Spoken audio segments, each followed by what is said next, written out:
Just waiting for the clock to strike 12. 12 o'clock, all right. It being 12 o'clock, this meeting of the Finance Committee is hereby called to order.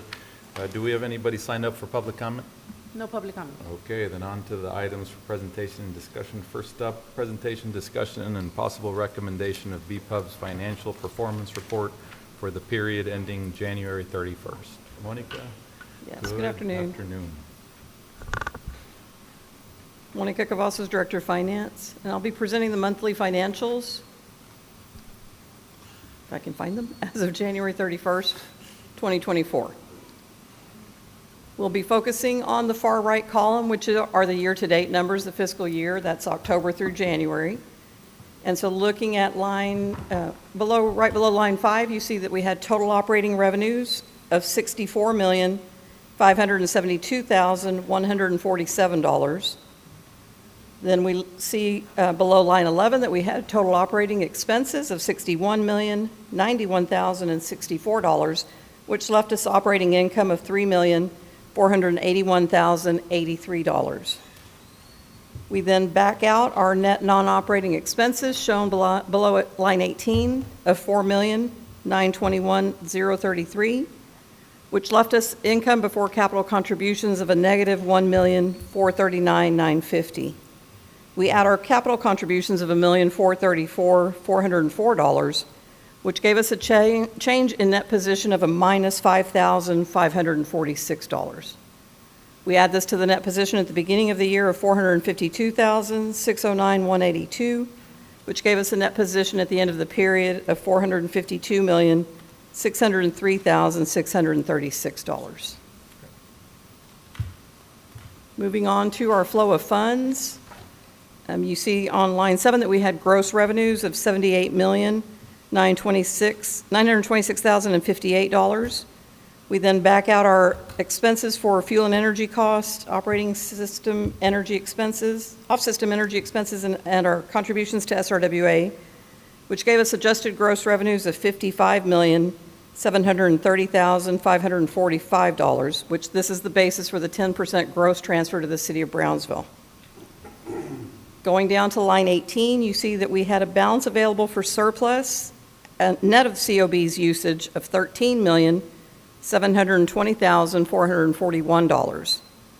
We had a transfer to the city of cash net of their usage of $3,531,307, which left a balance available for transfers out of $10,189,134. The transfers out to the CIP fund and the CIP Resaca funding of $5,363,445 left us an improvement fund surplus balance year-to-date of $4,825,689. Great. Are there any questions on the financials? Any questions, sir? Nope. Joseph isn't on, is he? No? Okay. And we do have the new format, the new financials that we did send out. We emailed to the committee, and at your direction, we will email it out to the full board so that they can provide any feedback on the new summary I format. saw those. My suggestion would be that for the purposes of this committee, given, and I know the charter's on as item number 3, but given that the primary function of this committee is oversight of financial information, I would suggest that for the purposes of this committee, we continue with the standard Okay. Financials. And then I would leave it up to the full board to decide what information the full board finds pertinent or necessary for the Certainly. decision-making process at that level. But my gut tells me that it's probably best to Okay. just follow the standard For this. financials for the purpose of this committee. Absolutely. That would be my And suggestion. either way, in your packets, we would include both the new summary format Right. and the full financials with all of the details. Yeah, and I don't know, Art, if you had anything to add on what they shared, or what staff shared, but I think that just depends on the board and what information, financial and operational, they find Correct. most relevant for, for the decisions that need to be made. Okay.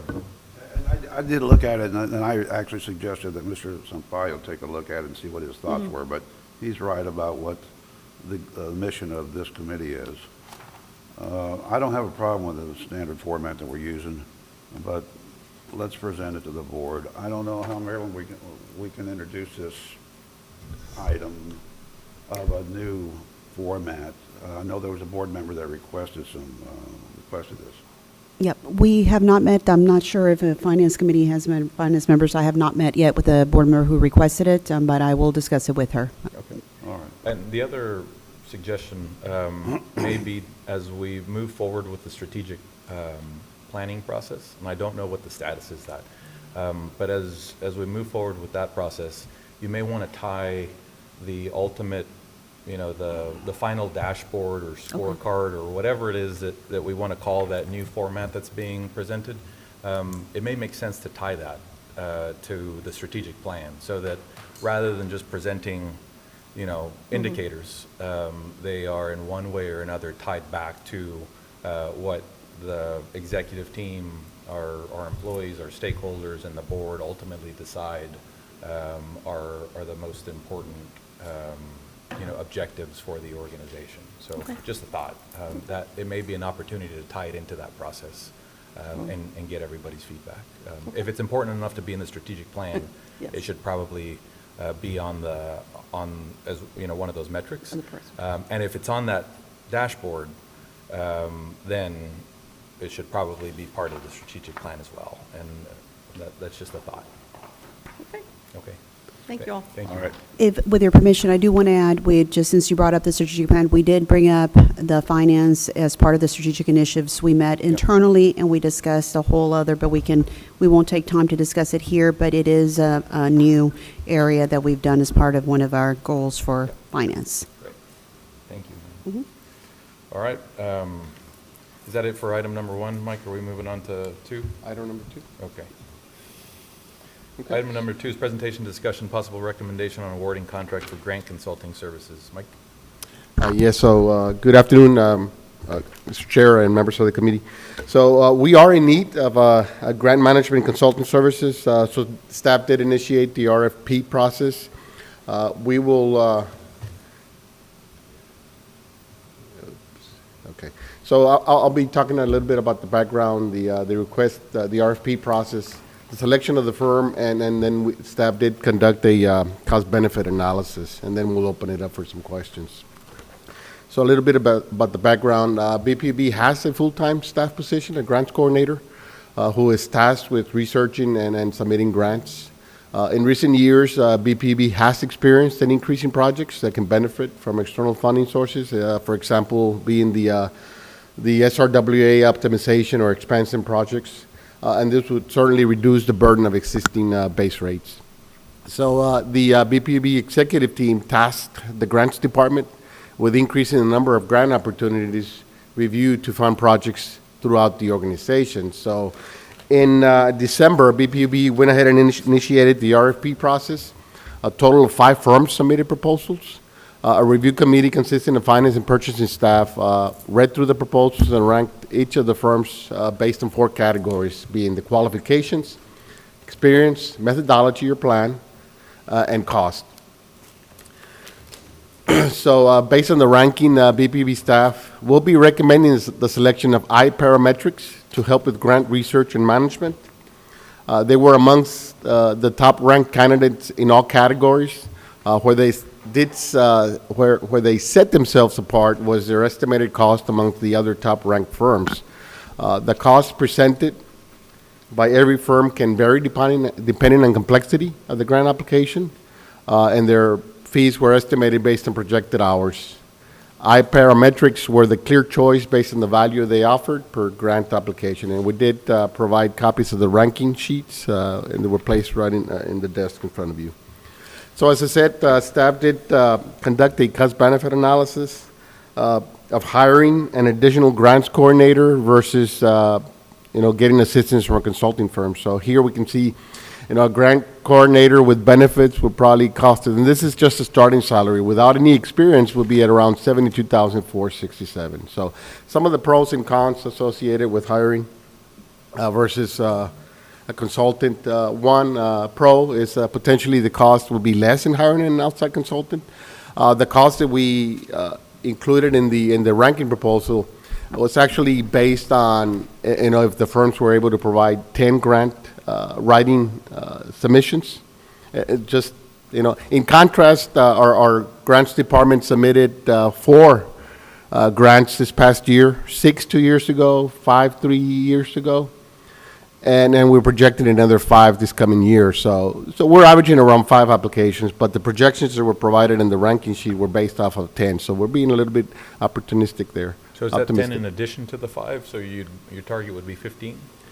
Yeah, we could. I mean, we No, I'm just we asking. can go even further. Yeah, but that would be the case. So another pro, of course, is the extra staff will be assisting with some grant functions. Some of the cons, we do anticipate difficulty in finding a candidate with experience in all 3 utilities. And our current grants coordinator has been with us now for 6 years, but when we first initiated the process of hiring, we weren't able to bring anybody or find anybody with any experience. So we had to go back and change our job description to bring in an apprentice. And so it does take time to bring them up to speed. So if we were to go the consultant route, of course, this is what they do nationwide. They've got experience, utility experience in grant writing, and so that would be a big plus for the company. Like I mentioned, there's a potential learning curve for a new employee, 1 to 2 years based on candidate's background and experience. It could be 2 to 3 years, before we get them fully on board. Versus the consultant, like I mentioned, they already have that experience. That's what they do nationwide. Another a pro for bringing in a consultant, of course, would be that our staff will be working side by side with the consultant, so that's invaluable experience that they will be gaining, and grant writing experience that they will be gaining as we move along. One of the cons, as well as hiring in a new individual, is that this is going to be a recurring cost. So we're going to see this cost into the future. Versus a consultant where, if we're not satisfied with the services, we can always cancel the contract, or we just don't extend moving forward, right? And so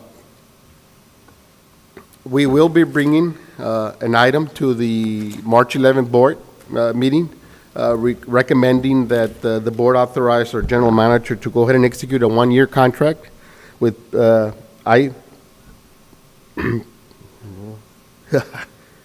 iParametrics, with the option to renew for up to 3 additional 1-year terms. So we would be bringing those back to the board every year if that's the case. So, with 1 grant being funded, could easily pay for the costs associated with this consulting firm. Are they So- tasked with sourcing the grant opportunities, or will those be sourced internally and then handed off to them so that they can actually execute the preparation of the application? They're gonna, one of the first things that they're gonna be doing is, of course, schedule a kickoff meeting with our staff. So we'll be going over the CIP and what our needs are going forward. And so at that point, they can identify, okay, what type of sources are out there available, and then work from there. They did submit like a 10-page work plan that they would be following with us, multiple steps to get us there. Any questions? Go ahead. Mike, just a couple of questions. Where's this company based out of, iParametrics? Do you have any background on that? Is that a Texas company, or is it out of Austin? I've got their proposal right here in front of me. I just can't see where. Where? Alpharetta, Georgia. They're out of Georgia. Yeah. So most of the contact will be telephone contacts, emails, all the communication with these people would I would imagine so. Most of it would be. in that fashion. And they're costing us how much, 160,000? That would be the projected cost Be the if they were to projected. file 10 applications for us. There's a fixed fee For plus 10 a per application fee. They'll cost us about $160,000 a year. A senior grants writer costs us about $80,000. Grants coordinator costs about $70,000.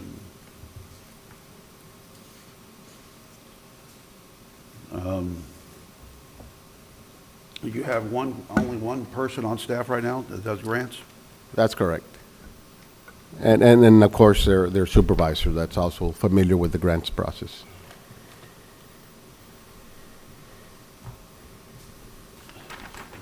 And Mike, has PUB made any attempts to hire a grants person? No, not at this time. We don't have a position available, but if we were to come back to the board to request one, this would be the starting pay of, Well, just to bring them in. yeah, I see that there. I personally think that it's $160,000 to receive consultation. I would personally like to see that money used to employ staff members to come on board and be here in the utility. I think there's some good talent out there. That's just my opinion. For $160,000, they're going to promise you that they're going to work on 10 grant applications. I mean, yeah, for that money, they will be researching and writing applications for us. And here again, it's going to provide, they're going to be working hand in hand with our staff, and so that's going to provide that Our additional. staff consists of one person? Excuse me? Our staff consists of one person? Well, you could say two people. Two The people. supervisor, again, it's familiar with the grants process, Yeah. on top of the grants coordinator, so between both of them, they handle the, I mean, you can move it to the board. I mean, I don't. Yeah, I think that's probably a good, yeah, and it's something that we could do after, like I said, we're going to be in a year-to-year. We can go with a consulting firm for the first year, and if we feel like we've gained sufficient experience that we can handle it in-house and then hire an additional person to assist, then maybe we can bring back that recommendation at the end of the first year. I personally don't recommend it, not even for a year, but just my opinion. We can discuss it at the board level. yeah. Was there anything specific that you thought the finance committee could provide, feedback on? Or, I mean, this isn't necessarily something that falls within the scope of the committee, so I'm just curious as to whether there was some specific item or. No, we just wanted to make the committee aware and see if they had any recommendations so that we can take this to the board. Yeah. Well, I think to Art's point, whether you go forward with the consultant or you start, expanding the grants team internally, you may be able to do both, right? And I think there's value in having a strong internal team. That's not necessarily to say that you can't start off with a consultant and then eventually transition. But my guess is you'll field a couple of questions on that at the full board meeting. Okay. If there's maybe a path forward where you can also look for opportunities to grow the team internally. Will do. But those are just, We'll be prepared Thoughts? for Monday.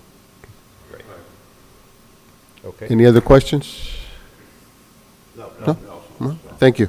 Thank you, Mike. Let's move on to number 3, presentation, discussion, and possible recommendation to review and update the Finance Committee charter. Okay. So yes, this is a standing item. The Finance Committee charter has a periodic responsibility of reviewing and updating the charter annually. And so our staff and myself have reviewed the charter, and we are not recommending any changes at this time. I don't know if the committee has had an opportunity to review it and if they have any changes or not. We anticipate taking this and all the other committee charters to the full board on April Okay. for consideration and approval. So we still have time. If you all have any changes to the Finance Committee charter, please forward those to us and we can incorporate them for the April board meeting. Okay. Any questions, comments? No. No? Let's go Thank on you. to number 4, Mike. Discussion and annual debt of the annual debt obligations post-issuance compliance certification by the CFO. And that's Monica's item.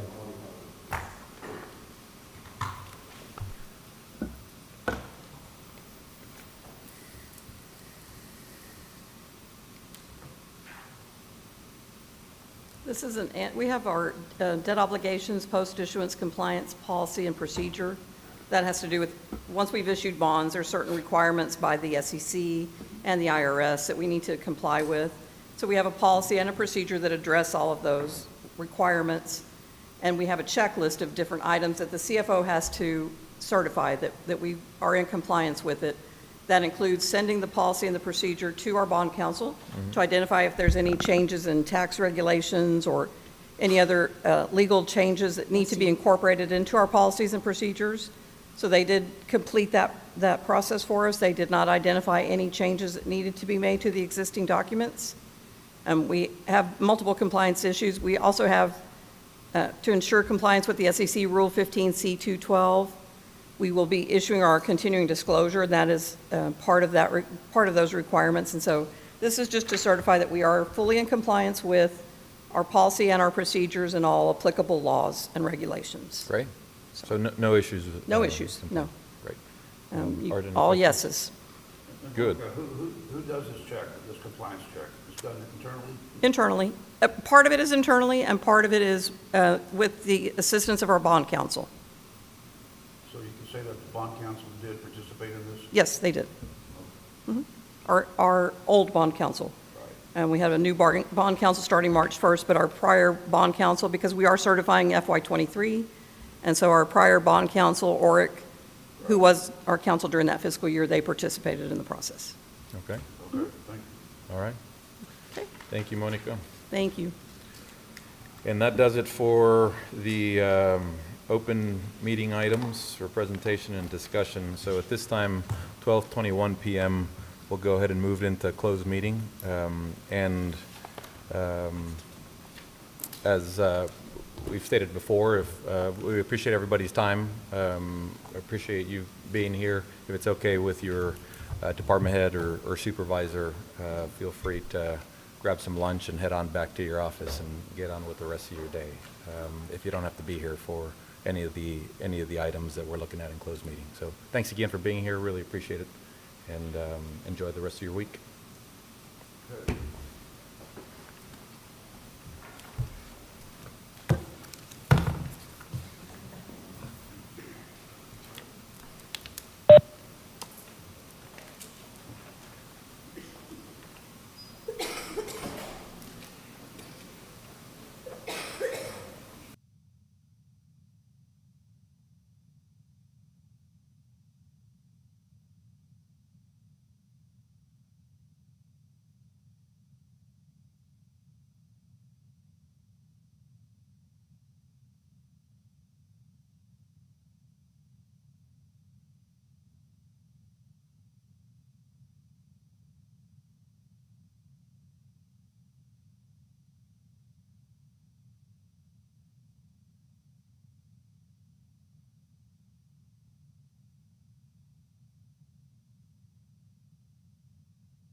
good to go? All right, 12:35 PM, we're out of closed meeting. We do not have any recommendations on closed meeting items. Number 6 is discussion and/or request for future agenda items. Anything you'd like to see on there? No? Okay. And that does it for today, 12:35 PM. This meeting of the Finance Committee is adjourned. Thank you very much for being here. Appreciate your time. Enjoy the rest of the week. Thank you.